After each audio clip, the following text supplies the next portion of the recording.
she asked me to come and talk about trauma and abuse and domestic violence. That's kind of my expertise. I want to make fun of a lot of people call me the domestic violence expert, and I want to make fun of that. When I was in school, I was taught that expert was X is a has-been and spurt is a drip under pressure. So I'm a has-been, drip under pressure. I want to make it clear before I get into any kind of stories that domestic violence can be man on woman, woman on man, and unfortunately in these days now it can be man on man and woman on woman legally. They can be married. And I actually witnessed a woman on woman, and it was like so much more mind-boggling than the bigger one had this girl up against the van and was doing that to her, and it's like, you know, there was already enough violence in the world, you know. But also, domestic violence doesn't have to be just that word violence where they're punching you.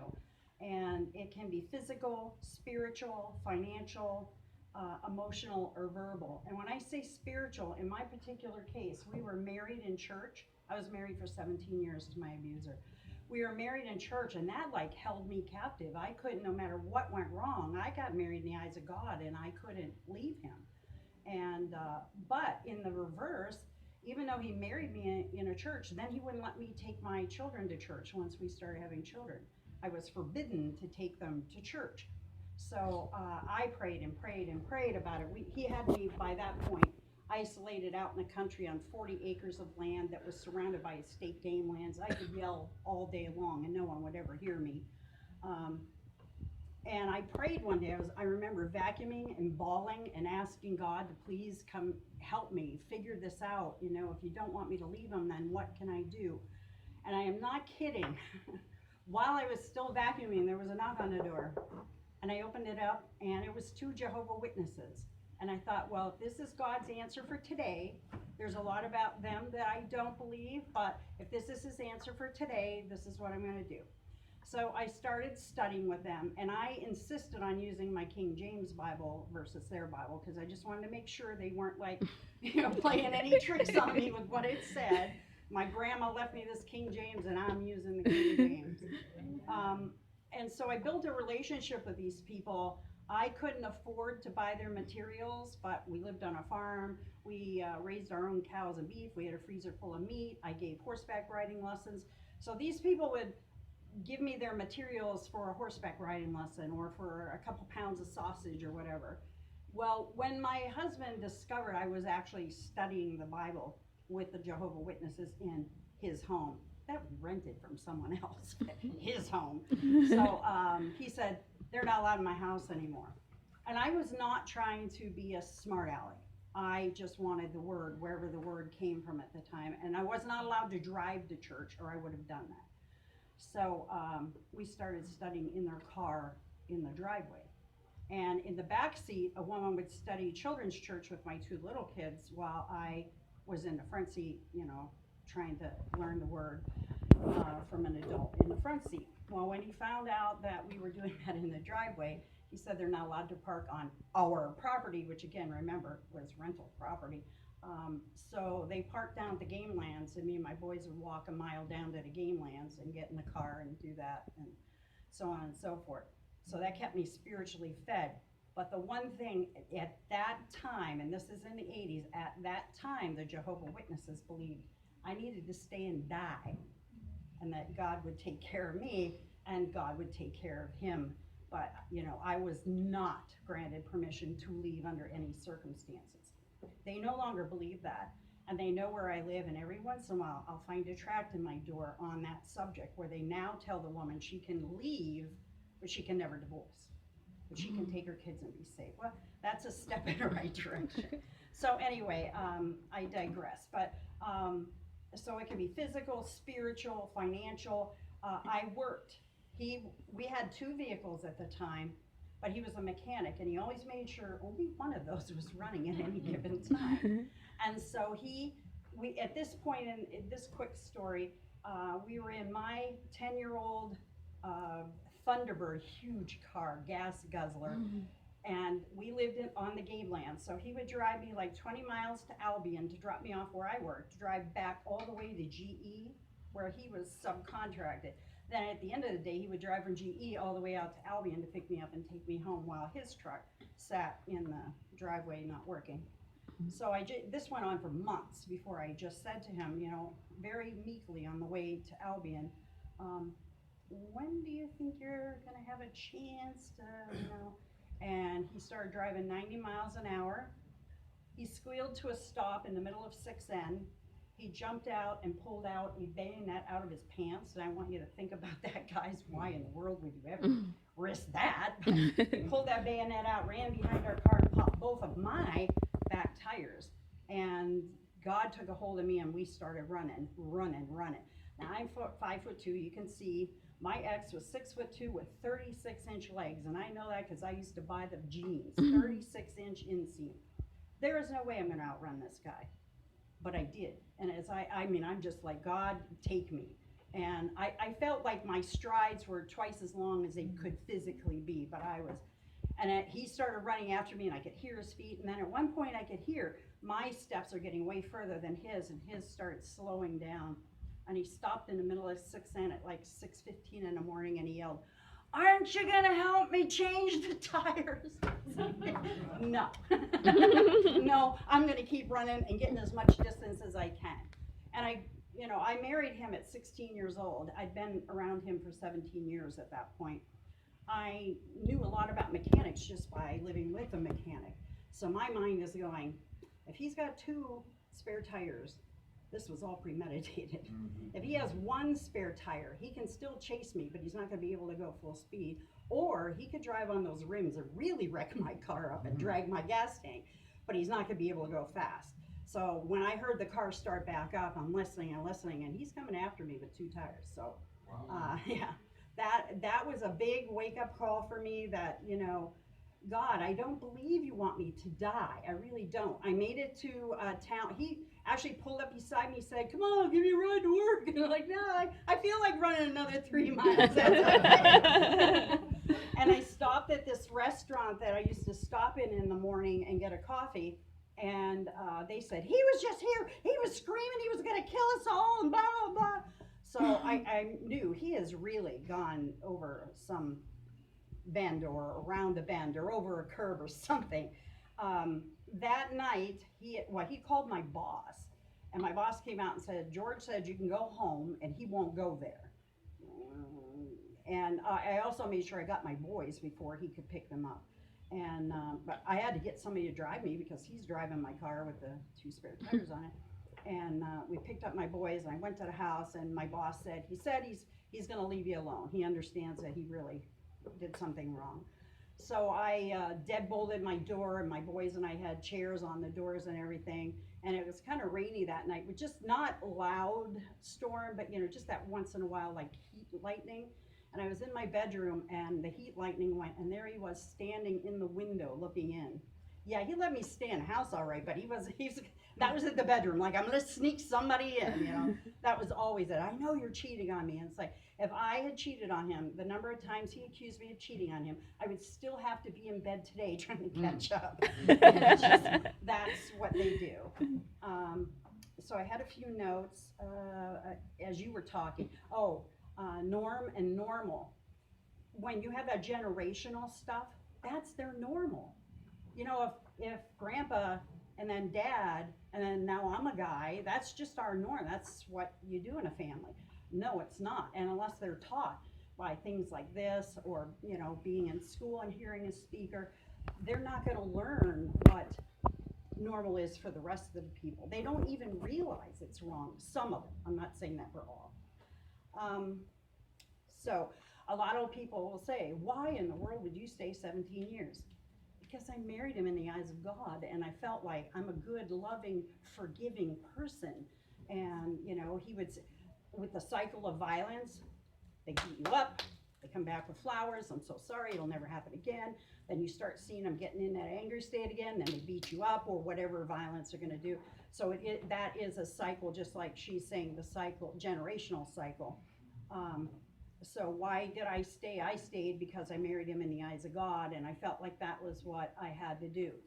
The last night in his house, because I gave him one more chance after that, because he went to a counselor with me where he said she has a problem, and I'm like, yeah, he's sitting right there. But of course you don't say that when you're the victim. You're like just wide-eyed like a deer in the headlights. So I gave him one more chance, and he had stopped. He wanted to play pool, and this was always like, that was code word to me. It's going to go downhill, because pool meant you're drinking. And he took me in with him, so I thought, well, maybe that's good, because he won't get as drunk if I'm sitting here. So he left me sitting at the bar drinking Pepsi, and he's drinking beers, and he gets into this stupid match with some strangers. They're like, hey, you want to shoot some pool? And it's like, I always knew they were going to clean you out, because they let you win one game, and then they start betting money, and they clean you out, and you're embarrassed, especially because your wife's sitting there, so you keep trying to win your money back. And the bar owner knew us. It was also like a restaurant, so we had been there just to eat before, and he knew me. And I remember I have poems about this night. He popped the can on a Pepsi and slid it down the bar, and he said, it's okay, again. I'm thinking again, because he's done this before, because he knows he's just lost all our money. And when we got in the car to leave, and I tried a couple times, the boys are home, and finally he's lost all his money, so now we can go home. And I remember being in the car with him driving, because there was no letting the woman drive. It didn't matter how intoxicated he was. We only lived about a half a mile from the bar, so I was hoping that we would get home safe. And he kind of jerked the car as he was coming out of the driveway, and it just made a sound like, and I remember that, just because I made a noise. And so I didn't, it was like, I'm silent. We get to the house, we go in, and I know no matter what I do, I'm going to get in trouble. I'm going to make him mad. So I just got my stuff, and I went into the bathroom, and I'm taking a bath. And the boys, when we got home, our boys were in bunk beds. They were like 15 and 10. They were in their bunk beds asleep in their room. I peeked in on them. I went in and took a bath. I'm sitting in the bathtub when, boom, the door comes right down off the hinges into the tub. What are you doing? Now I have a playful, sarcastic nature, and I want to say, bubbles, tubs, soap, but no, you just sit there. It's like I'm taking a bath. And he just stood there glaring at me for the longest time. And then he walked away and he went in the bedroom, and I thought, okay, he's going to pass out, amen, and then I'll finish and get out. But we had a waterbed that had drawers in it. I don't know if any of you are old enough to go back to those days. And he was in the Mounted Sheriff Posse of Erie County, and so they permitted him to carry I think it was a Magnum. It was a big gun. And I heard him pull out the drawer that was in, and now I'm like alert. And I have the hearing of a dog. I'm not kidding you, I can hear. And he took that gun, he stopped at the boys' bedroom door, and I thought, he's going to kill us all tonight. And then he went down in the basement, and when you were in the basement sitting in the living room kind of thing down there, he was actually directly beneath the tub. And I could hear him in his tilt-back chair, and he was spinning the chamber on the gun. And I thought, if I live tonight, we're out of here. But if I try to run, I can't outrun him. And there's only one car working, and I'm naked, and the boys are asleep. So how am I going to get that all accomplished, fast enough? So I just waited until that stopped, and then I could hear him snoring. But then I thought, if I pull the plug, and now you have to understand, I've been in this water forever. It's cold. I'm shivering like crazy. But I feel like if I pull the plug, it's going to drain, and the drain is not that far from me. He's going to hear that, and it might wake him up. So I remember tiptoeing out of the water and grabbing a big blanket out of the linen closet and literally crawling into the closet and sitting there till I could hear the birds in the morning. And then coming out, getting dressed, getting the boys. And I called my dad. I said, now my dad's in Erie, and we're out, and it's called Crossingville. I don't know if anybody knows where that is, but my dad came out, and this was actually the third time I had left him, because I believed in second chances and third chances, and I love you and God and all that. I gave him chance after chance. This was the third time I left him, and what I only thought about it in my point of view at that point. But when this happened in the driveway where my oldest said, I don't want to go. And my dad and I were like, what are you talking about? Get in the car. And he's like, I don't want to go. Could not understand that until I was calm and had time to think about it. I left once, pulled him out of school, put him in another school, went back, pulled him out of that school, put him back in their school, left the second time, pulled him out of school, you know what I mean? So he's thinking, if you're just going to come back, I'll just wait it out here with Dad, Well, he did finally come with me. It took him like probably less than 2 weeks. his father always treated them like that I had given him farm hands instead of sons. So it was like, what work were they valuable for was, and I'm all for farm families should all pitch in and work together and work hard, but basically, even when he had visitation, all he did was send them out to the barn to shovel stalls and stuff. It was never, they never did a ball game, they never went to the movies, it was always like that. So why does she stay? Because she was married. And another thing I want to do on why does she stay. There are a lot of women that weren't married in church that stay a long time. And why do they stay? Because he's threatened to kill grandma or mom, or take your kids. Mine said he'd take them to Australia and I'd never see him again. Or he kills your dog, or he kills your cat and says you're next, So there are a lot of reasons when you look at her and you say, why in the world is she stupid enough to stay? You have no idea of the things that he has told her will happen if she really goes. I've been working with domestic violence survivors since 1990, and I've been with 150, 200, I don't even know what the number is now, and the stories I've heard of the things that they were told or the things that were done to them. So that last night when I was sitting in the tub, the thing that was different was that I really believed he was going to try to kill us all that night. And I remember thinking, God, do you really want me, after what the Jehovah's Witnesses have said, stay and not only die, but let the kids be killed? Is this really your plan? I find that hard to believe when I've been a believer all these years and I've done my best to follow your word, and my boys. I brought my boys to God. And, I married him at 16 because I was a willful child who didn't listen to her mother. Do you really want me to die for that decision? And I felt this overwhelming, like, no, you guys need to go. So that was the difference for me why I left. So there are so many different ways domestic violence can happen, or domestic abuse, whatever term you put on it. He may never raise a hand to her. In my case, there was the chasing me down the highway with the bayonet. There was the night with the gun. And one other time, he came home and I didn't have dishes done. That was a crime in his opinion. The fact that I had been in the barn with the vet all day trying to save a cow's life didn't have anything to do with it. So I could always tell just by the way he pulled in a driveway and the time he pulled in the driveway. Thursdays and Fridays, he was always way later because he got paid on Thursday and he's had to stop and drink on the way. But I knew when he walked in the door that day, he was already mad, and I'm just washing the dishes. He already knew about the cow. I had called him at work and got his advice on, should I call this vet or that vet, and this is the situation. He knew all about the cow. He came and shoved my face in the dishwater and held me there. And I already had the dishes done. The only thing left in it, because I'm like going like this, what can I protect myself with? There was a dishcloth, which, I believe wholeheartedly God has been in my life and saved me time after time, because I just went like that with the dish rag and I got him right in the eye. And then he went to work and told people this spot on the white of his eye was because his wife was crazy, and he came home from work and she just attacked him with a dish rag. There was a gun in the house. If I was crazy enough to just attack him, I wouldn't have been with a dish rag.